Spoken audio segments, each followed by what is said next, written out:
my voice. So, so I'm with the School of the Americas Watch. I'm a field organizer with that organization. We're a national organization, grassroots.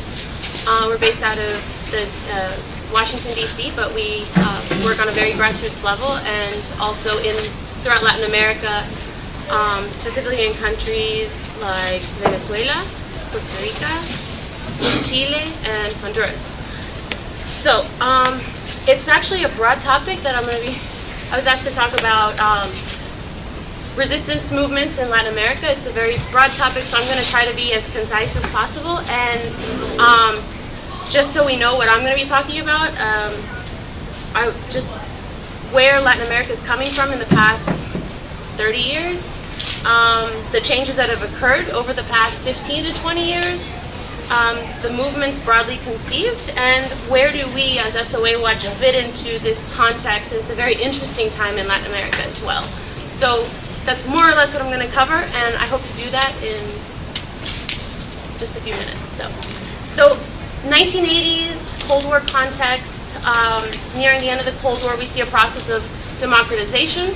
I'll use it very loosely and with a lot of quotation marks. In Latin America and the Caribbean, and in the face of past of historical terror and repression by the state, by military regimes for the most part, democracy is seen as a favorable political model in a larger international context. However, it's important to know that these were not uniform processes, and there were very particular changes depending on the region, depending on the country, and none of these changes really happened in a vacuum.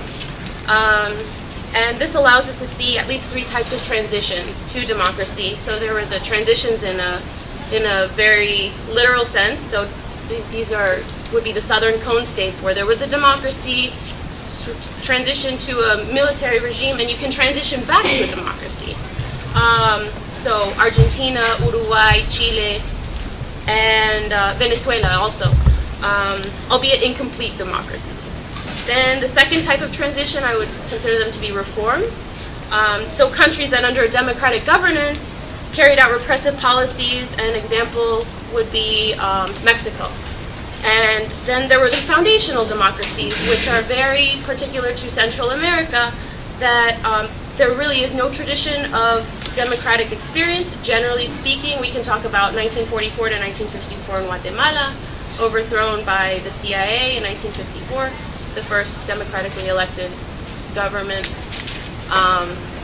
So what these transitions allowed is the transformation of society over a time period, which we're talking about 20 years now. And in this sense, you see a slow process of what is known as transitional justice, truth commissions, trials, etc., and moving away from what was known regionally as the national security doctrine, where each country carried out their own policies. In the Southern Cone, it was Operation Condor. In Guatemala, it was definition of the internal enemy. And what this allowed for in the context of the Cold War were mass disappearances, torture, executions, and genocide, basic crimes against humanity. And it's only been in the past few years that you see movements taking place in Latin America, very interesting movements. It's a very interesting time where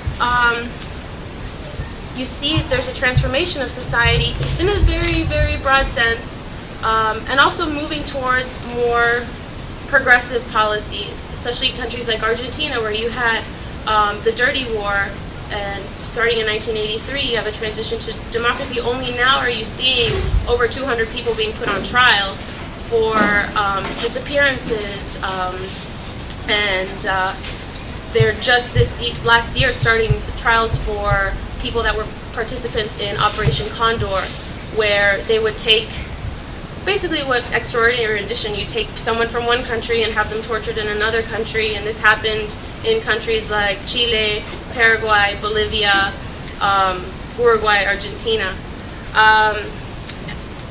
covertly and overtly funded by the United States. So I'm going to talk about the important role that we have as well in the context of what's happening. And today, the new front, and I know I'm talking really fast, but it's a lot to cover. You don't see the systematic disappearances and systematic human rights violations like you saw before this transition to democracy. But we do see continuation of militarization of the state, and you see, as Catalina pointed out in the last panel, if you look at through the lens of capitalism, you see corporate and economic interests being protected. And so you secure these national policies, which is basically almost like a national security doctrine, where you identify social movements and they're being repressed. And let's see. And well, going back to the disappearances, 2 countries do have systematic disappearances still. Mexico has over 50,000 disappearances in the context of the war on drugs, but it's by non-state actors. And Colombia is still a country that you see systematic disappearances by non-state actors as well. But we're up against, and when I said we, in general in the Americas and social movements, militarization of the state. That's what we're up against. Extractive industries. When I mean extractive, it could be petroleum, it could be mining, and monocrops, so agriculture as well.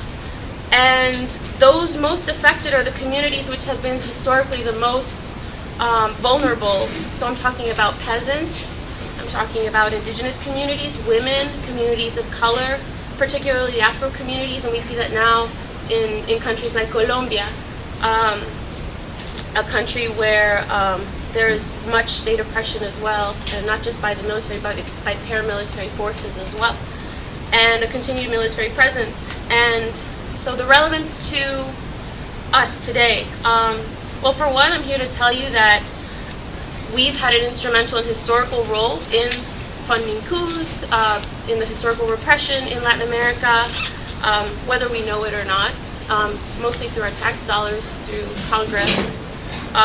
And as a movement, as SOA Watch, we're the largest anti-militarism movement in the United States. And so for us, making the connections of what's going on in Latin America and what's going on here is also equally important. As Phil said earlier, School of the Americas is now called the Western Hemisphere Institute for Security Cooperation, changed the name in 2001.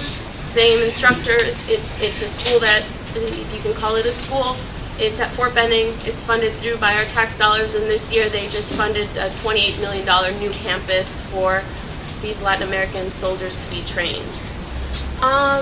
Also, it's important to focus on other things through the lens of capitalism. So root causes of migration is very relevant to the work that we do. Racism, the prison industrial complex, and as we continue to build this critical mass of counterpower, it's important to also see the example of our brothers and our sisters to the south, because their movement is very much a part of that scheme as well. We talk about mining in Latin America, but we also need to talk about fracking just outside of Richmond and what's going on in Pennsylvania with mining in Appalachia in general, and so on and so forth. And I'll just close with a message that somebody much more interesting than I said at one point, and he's a great writer from the Americas and a Cuban revolutionary, Jose Marti. He wrote a text called Nuestra América, Our America. And in it, he states, it's a time to march together, and we must walk closely, and the youth of America, they say the Americas, creating is the word for this generation, and our salvation lies in that creation. So basically what he's talking about is the importance of defining and articulating and concerting our efforts and constructing. And it's urgent, and we're going to see that with all the other panelists, what they're going to have to say as well. And it's a process grounded in imagination, for sure, in solidarity and resolve. And I don't want to bore anybody with the information that I brought, but if anyone's interested in knowing more about what we're doing legislatively, please come talk to me afterwards, and I'd be happy to answer any questions. So